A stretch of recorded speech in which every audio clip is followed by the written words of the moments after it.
2024 ഹരിവരാസനം പുരസ്കാരത്തിന് അർഹനായത് വീരമണി ദാസൻ. വീരമണി ദാസനാണ് 2024 ഹരിവരാസനം പുരസ്കാരത്തിന് അർഹനായത്.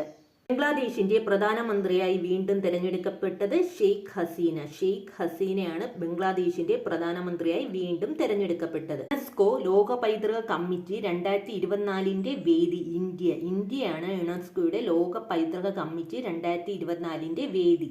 2024 MK സാനു പുരസ്കാരത്തിന് അർഹനായത് MT വാസുദേവൻ നായർ. MT വാസുദേവൻ നായരാണ് 2024 MK സാനു പുരസ്കാരത്തിന് അർഹനായത്. 8ാമത് ഇന്ത്യൻ സയൻസ് കോൺഗ്രസിന്റെ വേദി നാഗ്പൂർ ആണ് 108ാമത് ഇന്ത്യൻ സയൻസ് കോൺഗ്രസിന്റെ വേദി. ഇന്ത്യ സ്ഥാപിക്കാൻ തീരുമാനിച്ച പ്രത്യേക വ്യാപാര മേഖലയാണ് ഭാരത് പാർക്ക്. ഭാരത് പാർക്ക് എന്ന് പറഞ്ഞാൽ UAE ഇന്ത്യ സ്ഥാപിക്കാൻ തീരുമാനിച്ച പ്രത്യേക വ്യാപാര മേഖല. Thank you.